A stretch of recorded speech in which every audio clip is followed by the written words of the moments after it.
बिल्कुल सेम होता है। चक्रवृद्धि ब्याज 1 साल का और साधारण ब्याज सेम होता है। चक्रवृद्धि ब्याज जो है दूसरे साल से लगना स्टार्ट होता है, यानी दूसरे साल, तीसरे साल, चौथे साल से लगना क्या होता है, स्टार्ट हो जाता है। ठीक, तो चलिए स्टार्ट करते हैं क्वेश्चन को। क्वेश्चन है 12,500 रुपये का 8% वार्षिक दर से 2 वर्ष का चक्रवृद्धि ब्याज निकालिए। यानी इतना रुपया दिया हुआ है और इस पे 8% वार्षिक दर, यानी 1 साल पे 8% लग रहा है, ठीक, परसेंटेज, और 2 वर्ष का हमें निकालना है। तो आगे भी हम 2 वर्ष का, 3 वर्ष का भी निकालेंगे। ठीक, तो 2 वर्ष का चक्रवृद्धि ब्याज हमें निकालना है, तो क्या करना है, 2 वर्ष, यहाँ पे देखना है कि कितना वर्ष है, 2 वर्ष का निकालना है और 8% है, यानी 12। पहले हम तो इसका परसेंटेज निकाल लेंगे कि कितना परसेंटेज हो रहा है, 8%, 12,500 का परसेंटेज निकाल लेंगे।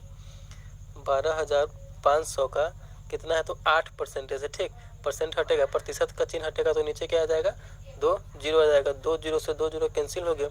अब 125 में 8 से गुना करेंगे तो कितना हो जाएगा, 8 पंचे 40 का जीरो हासिल 4, 8 दूना 16, 4 20 का जीरो हासिल 2, 8 कम 8, 8 2 10, यानी 1,000 रुपया हुआ। ठीक, 12,500 रुपये का 8% से 1,000 रुपया हुआ, तो हमारा 1,000 रुपया ये हो गया। 1,000 रुपया हुआ ये 8% से। तब 2 साल का, पहले तो हम प्रतिशत पर ध्यान देंगे, उसके बाद 2 साल बोल रहा है, यहाँ पे ईयर देखेंगे कितने साल का बोल रहा है, तो जितने साल का बोलेगा उतना लाइन हमें खींच लेना है।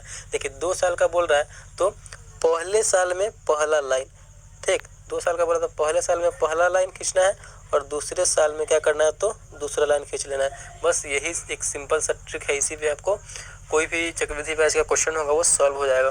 तो देखिए 2 साल पे बोला है तो 2 साल पे 2 लाइन, पहले साल में पहला लाइन और दूसरे साल में दूसरा लाइन।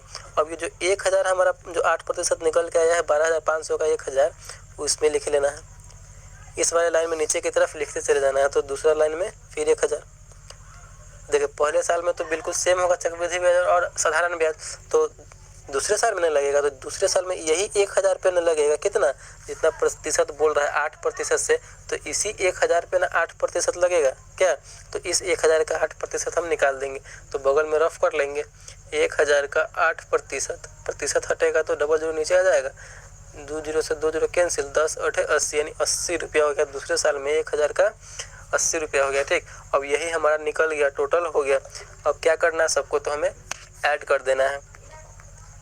देखिए 1,000 प्लस 1,000 प्लस 80, ठीक, कितना हुआ टोटल, टोटल हो जाएगा 2,080 रुपया, यानी यही हमारा CIU हो गया, कंपाउंड इंटरेस्ट। 2,080 रुपया चक्रवृद्धि ब्याज, 12,500 रुपये का 8% से 2 वर्ष का चक्रवृद्धि ब्याज कितना हुआ, तो 2,080 रुपया हो गया। ठीक, तो इस प्रकार आप निकाल सकते हैं। अगर यहाँ पे 3 साल का दिया हुआ रहेगा, जैसे कि यहाँ पे तो 2 साल का था तो 2 लाइन खींच लिएगा, 3 साल का होगा तो कैसे उसे सॉल्व करेंगे।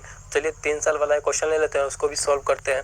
ठीक, तो देखिए दूसरा क्वेश्चन क्या है, 4,000 रुपये का 10% वार्षिक दर से 3 वर्ष का चक्रवृद्धि ब्याज निकालना है। तो एकदम सिंपल सा, ये वहाँ पे 2 वर्ष का था और यहाँ पे 3 वर्ष का निकालना है। ठीक, यहाँ पे 3 वर्ष का निकालना है और यहाँ पे 4,000 रुपये का 10% निकालना है। ठीक, तो सबसे पहले हम 4,000 का 10% निकालेंगे, कितना होता है, तो 4,000 रुपये का 10% निकालेंगे, क्या करेंगे, तो 10 से गुना करेंगे और प्रतिशत हटाएंगे तो नीचे 100 हो जाएगा, क्योंकि प्रतिशत 100 होता है, तो 2 जीरो से 2 जीरो कैंसिल हो जाएगा, कैंसिल हो गया। तो 400 में 1 से गुना करेंगे तो कितना हुआ, 400, यानी 4,000 का जो 10% कितना हुआ, तो 400 रुपया हुआ। यही अब ये 400 रुपया जो हुआ, अब हमें क्या करना है, तो 3 साल बोल रहा है, तो 3 साल, यानी 3 साल बोला तो 2 साल में 2 लाइन खींचे, तो 3 साल में क्या करना है, तो हमें पहले साल में पहला लाइन, दूसरे साल में 2 लाइन, ठीक, दूसरे साल में 2 लाइन खींचना है और तीसरे साल में क्या करना है, तो तीसरे साल में 3 लाइन हमें खींच देना है। बस यही है, इसी का इसका नियम यही है कि पहले साल में 1 लाइन, दूसरे साल में दूसरा लाइन 2 लाइन और तीसरे साल में 3 लाइन। इस प्रकार आप बना सकते हैं कोई भी चक्रवृद्धि ब्याज 2 साल, 3 साल, 4 साल का। ठीक, तो 400 रुपया जो हमारा निकल के आया, जो जितना प्रतिशत 10% बोला था, यही ना 4,000 का 10% बोला था, 400 निकल के आया है, तो इसी लाइन में हमें 400 लिखते चले जाना है। 400 जो निकल गया है, 400 इस लाइन में लिखते चले जाना है। अब हमें फिर दूसरे लाइन में, यानी हम बोले थे कि पहले साल का चक्रवृद्धि ब्याज सेम होता है, साधारण ब्याज और चक्रवृद्धि ब्याज एक होता है, यानी चक्रवृद्धि ब्याज पहले साल में नहीं लगता है, दूसरे साल से लगना स्टार्ट हो जाता है।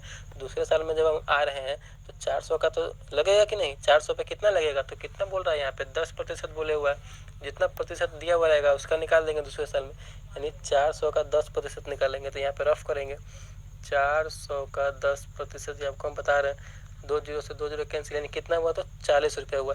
अब इस लाइन में क्या करना है, जो ये लाइन बचा हुआ है इस लाइन में हमें पहाड़ा की तरफ बढ़ते चले जाना है। 40 है तो 40 दूना 80, और 4 साल का होता तो 40 दूना 80 और 4 तिहाई 12, ऐसे करके मतलब गुना करते यानी दोगुना करते चले जाते। ठीक, अब हमें क्या करना है, तो फिर अब तीसरे साल में आ रहे हैं तो तीसरे साल में जो 40 रुपया है इस पे हमें लगेगा कितना, तो 10%। क्वेश्चन में 10% बोल रहा है तो 40 का 10% हमें फिर निकाल देंगे। इसी प्रकार आपको बनाना है।